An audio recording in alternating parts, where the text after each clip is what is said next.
점심값 10,000원이 부담스럽고 장 보러 가면 카트 하나에 5만 원이 훌쩍 넘어가는데 월급 통장 숫자는 작년이나 올해나 똑같습니다. 이상하죠? 분명 일은 더 열심히 했는데 지갑은 더 가벼워진 기분. 이건 착각이 아니에요. 실제로 서울 아파트 값은 40% 올랐고 미국 S&P 500은 90% 뛰었거든요. 비트코인은 말할 것도 없고요. 가만히 있었을 뿐인데 상대적으로 가난해진 겁니다. 벼락 꺼지라는 말, 이제 남 얘기가 아니죠. 그렇다고 무작정 위험한 투자에 뛰어들어야 할까요? 오늘은 특정 종목 추천이 아니라 거대한 자산 시장의 규칙을 이해하고 파도에 휩쓸리지 않는 나만의 배를 만드는 방법을 알려드리겠습니다. 투자의 세계를 떠받치는 두 개의 거대한 기둥이 있습니다. 하나는 여러분이 잘 아는 주식, 그리고 다른 하나는 좀 지루하고 어렵게 느껴지는 채권이죠. 채권은 부자들이나 기관 투자자들만 하는 거라고요? 천만에요. 이 원리만 제대로 이해하면 금융시장 전체를 꿰뚫어 보는 눈이 생깁니다. 채권을 이해하는 가장 중요한 원칙, 바로 시소 게임입니다. 시소 한쪽에는 금리가 앉아 있고 반대편에는 채권 가격이 앉아 있어요. 규칙은 단순합니다. 금리가 올라가면 채권 가격은 반드시 내려가고 금리가 내려가면 채권 가격은 올라갑니다. 절대로 두 요소가 동시에 올라가거나 내려가는 법은 없어요. 이 역상관 관계가 채권 투자의 핵심입니다. 예를 들어볼게요. 연 3.5% 이자를 주는 1,000만 원짜리 국채를 샀다고 해봅시다. 매년 35만 원씩 이자가 들어오겠죠. 그런데 갑자기 중앙은행이 기준금리를 4.0%로 올렸어요. 그럼 시장에는 연 40만 원 이자를 주는 새 국채가 나옵니다. 당연히 투자자들은 이자 더 많이 주는 새 국채를 사려고 하겠죠.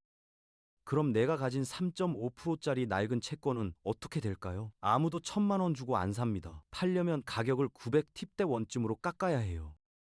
만기 때 원금 차익까지 합쳐서 신규 채권 수익률 4.0%와 비슷하게 맞춰줘야 거래가 되거든요. 반대로 금리가 3.0%로 내려가면요. 3.5% 이자 주는 내 채권 가치가 높아져서 가격이 1,000만 원 이상으로 뛰어오릅니다. 바로 이 시소의 원리 때문에 전 세계 투자자들이 중앙은행 총재 한마디 한마디에 귀를 쫑긋 세우는 겁니다. 금리 인하가 예상될 때 만기가 긴 장기채를 사면 대박 나는 거 아니냐고요? 이론적으로는 맞습니다. 시소 길이가 길어지니까 가격이 드라마틱하게 오르거든요. 20년물, 30년물 같은 장기채는 시소 길이가 30m나 되는 것과 같아서 금리가 조금만 움직여도 가격 변동폭이 엄청나게 큽니다. 들으면 침고이죠? 하지만 이게 초보자한테는 치명적인 함정이 됩니다. 예상과 달리 금리가 1%만 올라도 두 자릿수 손실을 보거든요. 실제로 2022년, 2023년에 금리 인하를 예측하고 미국 장기채 ETF, 그러니까 TLT에 투자했던 사람들이 있잖아요. 금리 인상이 터지면서 고점 대비 40% 이상 날렸습니다.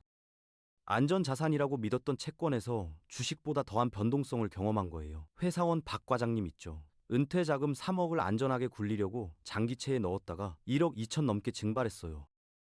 밤잠 설치며 매일 차트만 들여다봤죠. 장기채 투자는 전문가들도 어려워하는 고난도 배팅입니다. 시소가 길다는 건 양날의 검이에요. 맞으면 대박이지만 틀리면 쪽박입니다. 그래서 우리 같은 일반 투자자들은 거친 파도 같은 장기채 대신 파도가 거의 없는 잔잔한 호수를 찾아야 합니다. 바로 만기 10년 미만의 단기채입니다. 단기채는 시소 길이가 10m 이하라서 금리 변동에 따른 가격 변화가 거의 없어요. 그러면서도 은행 예금보다 높은 이자를 줍니다. 개별 채권 하나하나 사는 건 번거로우니까 단기채 ETF를 활용하는 게 현명한 방법이에요. 국내 상장된 단기 채권 ETF나 미국 단기 국채에 투자하는 SGOV 같은 상품들, 이게 뭐냐면요. 정부가 보증하는 안전한 채권들을 모아놓은 바구니라고 보시면 됩니다. 주식처럼 쉽게 사고 팔 수 있고 매일 복리로 이자가 쌓여요. 특히 미국 단기채는 달러 자산을 모아가는 효과까지 있죠. 30대 김대리 있잖아요. 결혼 자금 5천만 원을 은행 적금에 넣어뒀는데 이자는 연 3% 남짓이고 환율은 1,300원에서 1,400원으로 치솟았어요. 아, 그냥 달러로 바꿔놨어야 했는데 하고 후회했죠. 그래서 이번엔 달러 단기채 ETF에 넣었습니다. 연 4에서 5% 이자도 받고 환율 방어도 되고 일석이조였어요. 투자의 첫 번째 목적은 대박이 아닙니다. 안정성 확보예요. 단기채 ETF를 통해 자산의 기초를 단단히 다지는 과정, 이게 필요합니다. 화려한 수익률 자랑하는 주식이나 코인에 눈이 가더라도 먼저 토대부터 만들어야 해요. 집을 지을 때도 기초공사가 가장 중요하잖아요. 멋진 인테리어는 그 다음입니다. 이제 우리 1,000만 원이라는 예산을 가진 금융하우스 건축가가 되어볼까요? 경제 위기에도 무너지지 않는 포트폴리오를 설계해 봅시다. 첫 번째 단계는 전체 예산의 50%, 그러니까 500만 원을 가장 압도적인 비중으로 미국 단기 국채 ETF에 투입하는 겁니다. 환율 변동성이 큰 시기에 원화는 질퍽거리는 진흙탕과 같아요. 전 세계에서 가장 단단한 안반인 달러 위에 집을 지어야 합니다. 자산의 절반을 달러 단기채로 보유하면 환율 폭등할 때 자산 가치 방어가 되고 미국 정부가 주는 이자 수익까지 챙길 수 있습니다.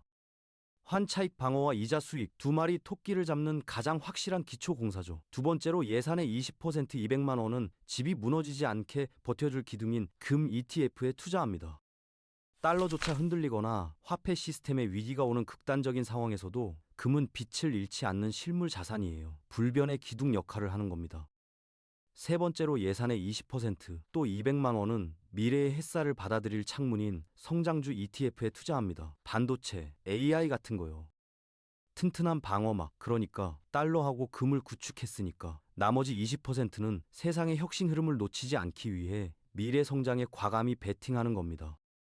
창문이 조금 깨지더라도 집 전체는 무너지지 않아요. 이 창을 통해 들어오는 수익이 훗날 자산을 크게 불려줄 씨앗이 됩니다. 마지막으로 남은 예산 10% 100만 원은 현금으로 보유합니다. 언제든 밖으로 나갈 수 있는 비상구를 만드는 거예요. 이 현금은 시장이 대폭락해서 자산 세일 기간이 왔을 때 싼 값에 자산을 매입할 수 있는 기회의 총알이 됩니다. 또 급한 일이 생겼을 때 투자 자산, 그러니까 집을 허물지 않고 문제를 해결할 수 있는 비상금 역할도 하죠. 완성된 포트폴리오는 50% 달러 채권, 20% 금, 20% 성장주, 10% 현금으로 구성돼서 어떤 경제 날씨에도 대응 가능합니다. 그런데 말이죠. 이론적으로는 주식, 채권, 금이 서로 다르게 움직여야 하는데 최근에는 모든 자산이 동시에 오르는 기이한 현상이 발생하고 있습니다. 이게 대체 왜 그럴까요? 원인은 바로 과잉 유동성입니다. 팬데믹 이후 전 세계 중앙은행이 막대한 양의 돈을 시장에 쏟아부었거든요. 미국 연준의 자산이 4조 달러에서 한때 9조 달러까지 늘어날 정도였어요. 돈의 쓰나미가 밀려온 겁니다. 이 어마어마한 돈이 자산 시장으로 흘러 들어갔죠. 돈의 가치가 떨어지니까 사람들은 더 높은 수익률을 찾아 주식으로, 코인으로 자금을 이동시켰습니다. 모든 자산을 밀어올리는 현상이 나타난 거예요. 은퇴한 박 사장님 있잖아요. 평생 모은 돈 10억을 굴리는데 은행 이자로는 물가를 못 따라가니까 대출까지 받아서 주식에 넣었어요. 레버리지 투자죠. 처음엔 좋았습니다. 모든 게 오르니까요. 그런데 2022년 금리 인상이 시작되면서 유동성이 빠져나갔어요. 주식도 떨어지고 채권도 떨어지고 빚만 남았죠. 빚을 내어 투자하는 건 쓰나미 위에서 서핑하는 것과 같습니다. 파도가 높을 땐 멋져 보이지만 유동성이 빠져나갈 때 가장 먼저 처참하게 휩쓸려가요. 시장이 좋을 때일수록 레버리지는 독이 됩니다. 아무리 좋은 배를 만들어도 빚이라는 구멍을 뚫어 놓으면 언젠가 침몰합니다. 그래서 우리가 만든 포트폴리오는 빚 없이 오직 내 돈으로만 구성하는 겁니다. 그런데 여기서 하나 궁금한 게 생깁니다. 이자를 한 푼도 주지 않는 금을 전 세계 중앙은행들과 부자들이 왜 사모을까요? 이걸 이해하려면 실질 금리를 알아야 해요.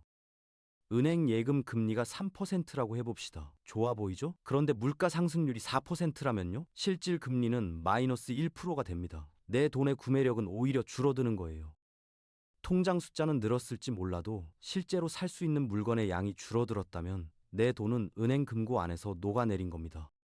작년에 1,000만 원으로 살 수 있었던 물건이 올해는 1,030만 원 있어야 살 수 있어요. 은행이 30만 원 이자를 줬지만 물가는 40만 원 올랐으니까 실제로는 10만 원 손해본 셈이죠. 현금은 물가 상승할 때 가치가 하락하지만 실물 자산인 금은 물가가 오르면 가격도 함께 올라요. 내 구매력을 최소한 0%, 그러니까 본전은 지켜주는 겁니다. 마이너스로 가난해지는 길 대신 본전이라도 지키기 위해 부자들은 이자를 포기하고 금을 선택합니다. 금은 단기적으로 돈을 불려주는 투기 수단이 아니에요. 종이 화폐의 가치가 파괴될 때 나를 지켜주는 유일한 보험이자 방패입니다. 세계금협회 통계 보면요. 2010년 이후 중앙은행들은 매년 금을 순매수하고 있어요. 최근 몇 년간은 사상 최대 규모로 금을 사들이고 있죠. 화폐 발행 주체인 중앙은행조차 자신들이 찍어낸 화폐를 믿지 못해 구명보트처럼 금을 비축하고 있다는 명백한 신호입니다. 우리는 녹아내리는 월급부터 채권의 시소 원리, 포트폴리오 설계, 유동성 파티의 본질, 그리고 금의 비밀까지 모든 퍼즐을 맞췄습니다. 우리의 목표는 시장을 예측하는 투기꾼이 되는 게 아니에요. 금융시장의 규칙을 이해하고 원칙을 지키는 설계자가 되는 겁니다. 직접 지은 이 금융 요새는 당장 큰 부를 주지는 않을 겁니다. 하지만 10년, 20년 뒤 어떤 경제 위기 속에서도 자산을 굳건히 지켜줄 안식처가 될 거예요. 이제 불안한 관중석에서 내려와 여러분의 금융적 미래를 직접 설계하는 주체적인 투자자가 되어야 할 시간입니다.